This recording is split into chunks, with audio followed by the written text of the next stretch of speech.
So yeah, man, let's roll into best player. I like that one. Let's go to best player. So what is your definition of what makes the best player? Okay, the best player. This one kind of easy. Can't lie. Best player, most talented. Who got the Mm-hmm. most overall talent? That's the best player. Like, now, I'm gonna give you a prime example of what the best player is. You go to the gym. You go to your local rec, your local gym, whatever. You go play pickup. The guy who walks in and they say, "Hey, bro, you hooping? You and me." He the Mm-hmm. best player. If every time, let me tell you this. Let me tell you this. My fellow viewers of the BeBall Jones podcast, I'm assuming most of y'all hoop. If you don't, I mean, you might be playing for a team or you just go out and hoop on your own. I'm assuming most of y'all do. Some of y'all might not. Some of y'all might just be basketball heads, enjoy the game. We love y'all too. But for the hoopers listening, when you go play pickup, if you don't have to call ups, if you ain't never called next or downs, whatever y'all calling at your local gyms, you Yep. one of the best players. Yep. The best players ain't got to call next. Feel me? And Yep. you know that could be, that it's some variations to that. Sometimes guys get to picking their homeboys or like the five they came in with whatnot. But Yep. if you don't have to call downs and you don't be waiting for a long time, you're probably the best player. Yep. Just being real. And if you do call downs, I ain't trying to talk down on you, but you might need to work on your game, y'all boys. But the Uh, best player is the most talented. mm-hmm. Who is the most talented player here? Yeah. So when we talk about the best player in the league, who is the most talented player? Mm-hmm. And so we're gonna get into MVP later, like the most valuable player. But we had that talk before too. Does most valuable player or the person who wins the MVP mean you the best player? No, because for 15 years we was calling LeBron James the best player in the world, and he got 4 MVPs. Some ain't adding up. Feel me? Mm-hmm. And nobody ever said the guy who won MVP was the best player in the world for those years. No one ever said that. We have all came to a consensus. LeBron James, the best player in the world. The best player in basketball, LeBron James. We all knew, but he only got 4 MVPs. That lets you know that there's a difference between best and valuable, most valuable. So I just want to throw that out there. But yeah, the simple terms for best, the most talented player. Who got the Mm-hmm. most mix of skill, longevity, IQ, all that good stuff. That is the best player. So that's my basic definition of that. So what would you say? Yeah, I gotta agree. It's basically I'm gonna give my remix of what you're saying. So for me, it's really simply come down to the eye test, and Mm, like I don't care what your stats are, I don't care what your accomplishments, I don't care what your awards are. Like you said, I don't care how many MVPs you have. That doesn't make you the best player. Like Joker was not, no offense, he was not the best player last year. mm, He had the best season. That's the mm, MVP kind of. I'm not trying to jump ahead to, but MVP kind of goes down. Basically, the MVP is never mind. I can go there, but mm. it goes. The best player goes to who has the eye test. And for me personally, I like to try to make it relatable to people. What is 2K rating says? Like what are 2K stats looking like? Like how many stats are at this level? Your shooting is up here, rebounding here, defense here, steals, assists. Like everything has to be at a certain caliber. It's like I can't call you the best player when you got half your stats in the 70s. Like what are we talking about here, bro? Like, no, you're not the best player. You might be a great player, but you got too many things below this threshold to be a great player. And yeah, like you might be like you said, you might go to an open gym and get picked up, but that gym really ain't the best. We'll be honest. Like that talent pool ain't the best, brother. So yeah, Facts. you might be picked up every time, but go step into this gym. You see not the first game. Let's talk about that now. So, if I think about it like this too, when every year, or the past couple of years, when the NBA has the All Star draft, right? Mm, It's usually like the first. It's really like a small list of like 4 or 5 people who is gonna be like who besides like it's been LeBron and KD, LeBron and Giannis, and I think Steph and LeBron has been like the pickers. So LeBron's never been first overall pick because he's been the picker, but If we were having a draft right now of you know you building a team, who you picking? It's only like five people we gonna have a debate as who the first pick. It's really five. It's LeBron, KD, Steph, Giannis. It's only four people we having that discussion. I'm so waiting on the fifth name. I'm like, dang, who number five? Never mind. It's four. It's four people. I'll take that back. So it's only four people we'd having that discussion of like who you want to have as number one overall pick. And all four of those are very like valid. I would not be looking at you crazy if you picked any of those four guys. Like it's just like, Mm-mm. all right, cool. Well, I'm picking from the other three now. And somebody else will say, okay, I'm picking from the other two. So nobody would be looking like, dang, man, like you picked him? Like, really? So nobody can have the conversation. Like, it's just like, all right, cool. LeBron, let me get KD then. Oh, you got KD? Let me get Steph. You get Steph? Let me get Giannis. Nobody's gonna be mad. Like, dang, man, I wish I could have got him. Like, you might feel okay that Giannis your boy, but you ain't finna be looking sad because you got KD or Steph or LeBron as your consolation prize. Like, yeah, I'm not losing. I, I think we'll be okay. I'm pretty sure you'll be doing solid. So it's like that's how I feel like the best player is. Like Giannis might be not be the most skilled player, but overall, this is why I said the eye test too. The eye test of what this man can do on the floor is just like, ooh, I think I would like him to be on my team over a lot of other guys right now. So Hmm. for me, it's like the best player is your eye test with a combination of how high your skill is as far as like the 2K rating of what you have. So that's what it comes down for me, your best player. So I don't care about your stats because that can be fluffed up a little bit. I don't care about, what awards you have. It's not that impressive because that can flip another way or another. So it really comes down to the eye test of what I see you doing on the floor, which I wish we could kind of get back to when we talk about certain stuff. And it's kind of weird to say, but like players know what I'm talking about, but like your 2K ratings of what you do. Like kind of like you said, the talent of the player. So we having a draft. Are you in the discussions of the first overall pick? And if you're not, you're in that second realm of the best players. So that's kind of what for me what the definition of when you talk about the best player overall. And that's solid. Hey, that's very solid. So I wanted to ask you this while we're on the subject of best player. Hmm. So a lot of people feel as though Shaquille O'Neal was not the best player or was never the best player in the league. And they say that because a lot of guys, I ain't trying to say no, I've heard, let me say this, I've heard multiple people say Shaquille O'Neal could not have been the best player in the league at any point in time because all he can do was dunk, or all he did was dunk.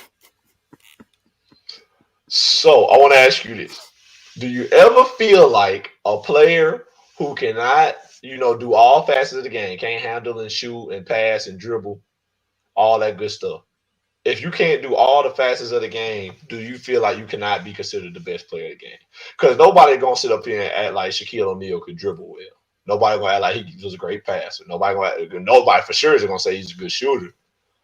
But the things he did at such a high level that he didn't need the other things. And I Hmm. feel like basketball is about balance also. Because Hmm. like you said about your 2K rating. Shaq 2K rating, he 350 something, obviously. Or Hmm. however low, the lowest you can go. I know it don't go to zero, but his 2K 3 point rating in the 50s probably. Yeah. His dunk a 99. Standing dunk 99. Driving dunk 99. Inside layup 99. You know what I'm saying?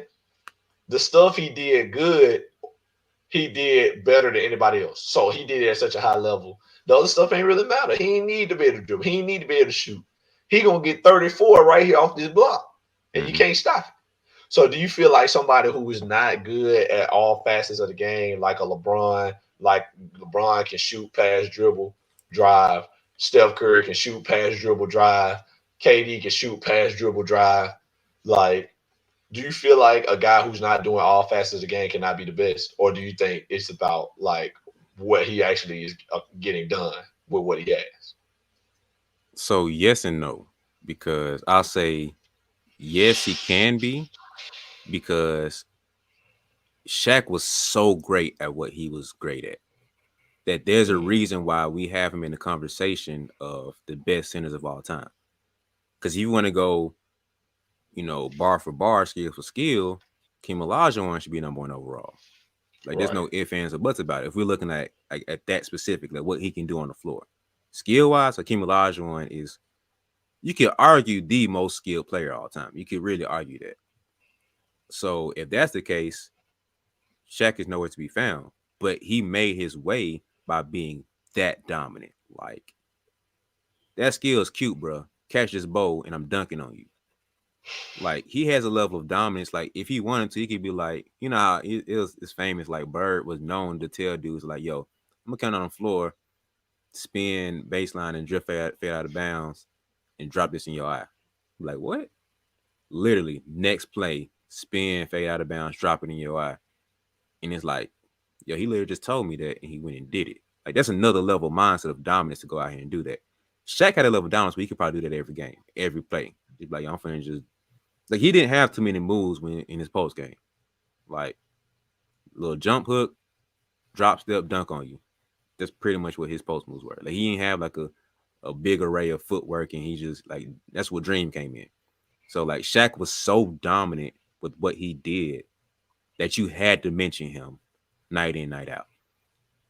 Here's the thing too, because people try to use this to discredit Kobe. If that's the case, Kobe should be the best player of the Lakers team, but he wasn't. People try to discredit Hmm. Kobe, say, "Oh, you weren't the best player on that years, bro. You won a three-peat." There's only so many teams that won a three-peat. It's hard to do that without being a certain caliber of player. So if Kobe wasn't the man on that team, only one other man you can look at. So that man has to be in a discussion when we're talking about this. So you can't discredit Kobe and discredit Shaq at the same time. That doesn't add up here. Even Derek Fisher, like Robert Ory, what are we doing here? Like, no, Shaq or Kobe. It's not Kobe, okay, it's Shaq. And so that's why I feel like when you're having this conversation, it just makes more sense for it to be like, that's why I said the eye test plays a big role. Because not stats wise, but like your skill wise, Shaq is not that skilled. Like Orlando Shaq, yeah, but overall, nah, he's not that skilled. So for me personally, it's a little bit of both. Because Giannis fits the same category. He's not that most. He not his handles aren't amazing. His shot is average at best. Like he's not like amazing at any of those things. But there's a reason why we just mentioned him as one of the four best players in the game. You feel me? So it's not all about the overall level of your skill. It's also about the eye test and what you do.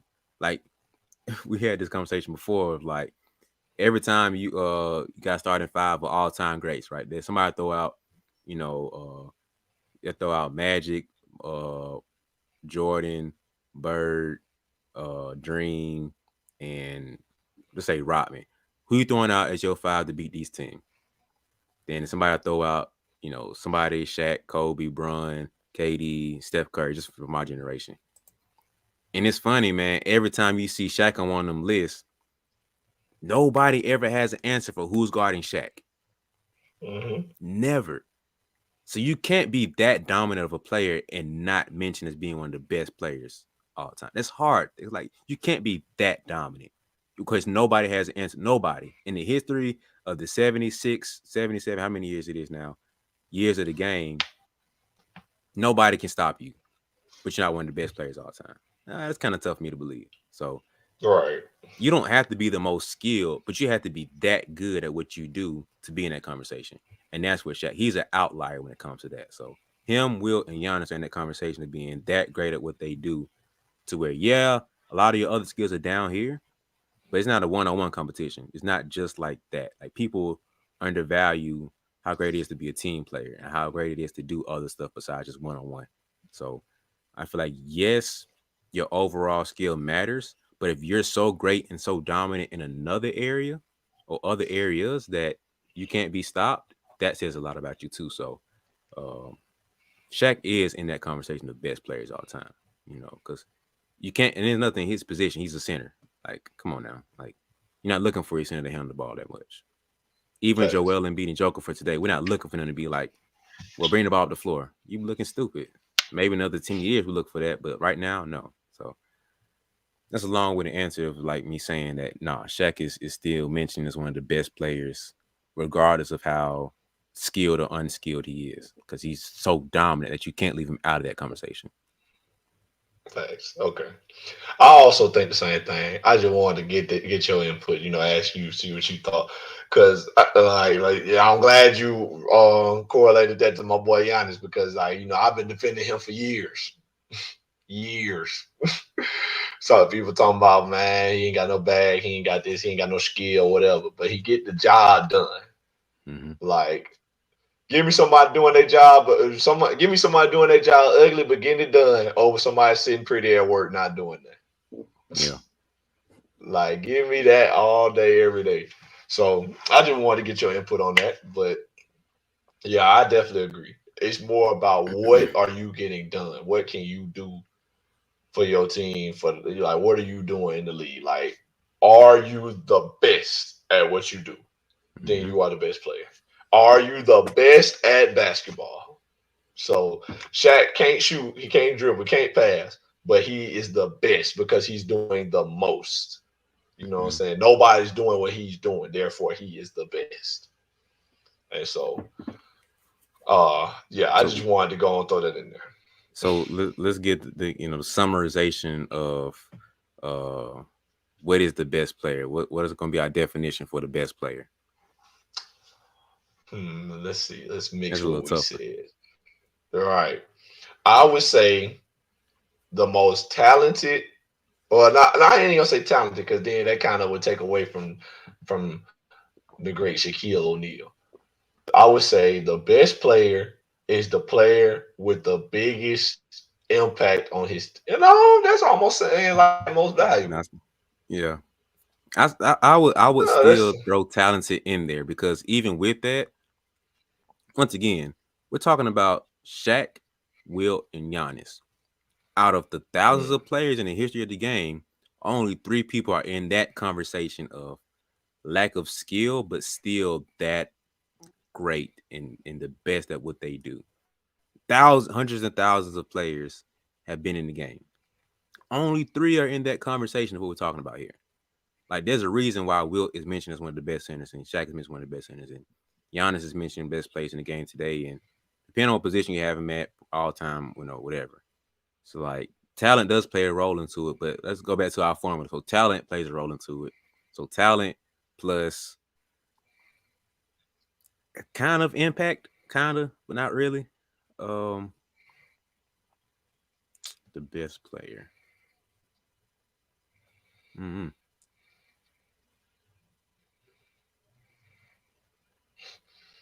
That's a tough one. I would say it's a mix of I would say it's a mix of most talented and impactful, like on your team or like in the league. Like who is the person in the league with the most talent and impact is the best player So I'll say talent because it's a mix of plus both. impact plus dominance. I think that plays a role with the best player is too, because so like if you ask the media for years, I go LeBron's for been the that. best player, but then you ask KD, I mean ask other players, they'll say KD has been the best player. Like who they kind of go down to like who's stopping KD. He has that level of dominance in the game, and where it's like, what can he not do on the floor? Talent. What we say, he has impact because he does a little bit of everything, and he's winning games too. He's won the MVPs, he's won championships, all that stuff, and he's dominating because once again, you're not stopping KD. So it's talent plus impact plus dominance. I think all three of those together. You don't have to be amazing at all three because once again, Shaq was not the most talented per se, but his impact and dominance were unmatched. But he Right. still had a level of talent and skill about him. There's not like act like Shaq just a bum out here. He just overpowered everybody. Like he still has some skill to him too. Excuse me. So yeah, I'll say the recipe for best player is talent plus impact plus dominance. Okay, I can go for that. Yeah. Okay. So we got our formula for greatness. I mean for best. So So the best equals what I say: talent plus impact plus dominance. And we would say the GOAT was impact plus accomplishments. Yep. Compliments as accolades. Man, that's a nice little. That's two T-shirts right there, bro. Man, Talent we plus got a little impact plus dominance equals the best. we got a little formula going. A little series. Yeah, we gotta Boy. get a lawyer for the podcast, man, so we get all this stuff cleared before we start dropping it. Gotta get that copyrighted, my boy. Copy, But what is it? I got no trademark trademark, and patent. yeah, I think we gotta get patent on it too. I think so. patent. Yeah, Yeah. yeah, We'll trademark talk and about patent that on it. later. But yeah, this is. We'll find somebody. But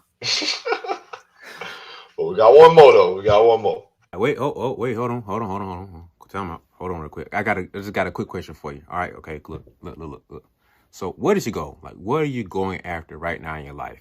Right? Are you looking to make the team? Okay, you didn't make the team, but you're looking to figure out how to make the team coming up. Or maybe you made the team, but you're on the bench, you're not playing like you want to.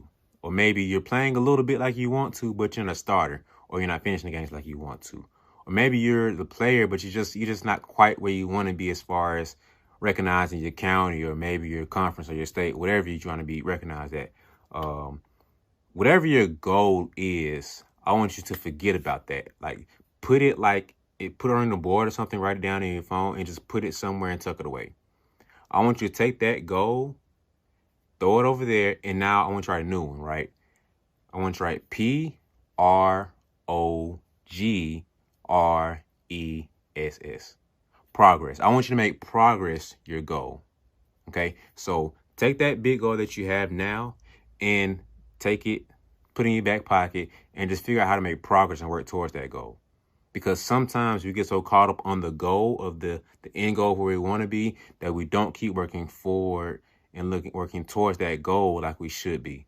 So every day I want you to wake up and figure out how to just make progress. How can I be better today than I was yesterday? It's new tomorrow. The same exact thing. Figure out how can I be better today than I was yesterday. It doesn't matter how good you are or what you did yesterday. It's irrelevant. It doesn't matter. Your goal today is to make progress be better than you was yesterday. And so if you need a reminder about that, all I want you to do is to have a reminder. I want you to go ahead and get one of these hoodies. Or you get you a t-shirt. I got a couple options for you. So get you a hoodie or a t-shirt just to remind yourself, just to keep it as a memento to be like, man, today's goal is to make progress. My only goal is to make progress. Progress is the only goal. So if that fits you and you feel like you need to make progress to be your goal, go ahead and hit the link in the description below and invest into yourself. Invest into that reminder. Treat it like an alarm clock to remind you that you need to make progress. Make sure that you're focused and being intentional about the work that you have today. So progress is the only goal. Hit the description below to invest into yourself. It's not about me. Investing into yourself to remind yourself that progress is my goal for today. So that's enough for me, man. I hope I didn't interrupt you. Get back to the episode.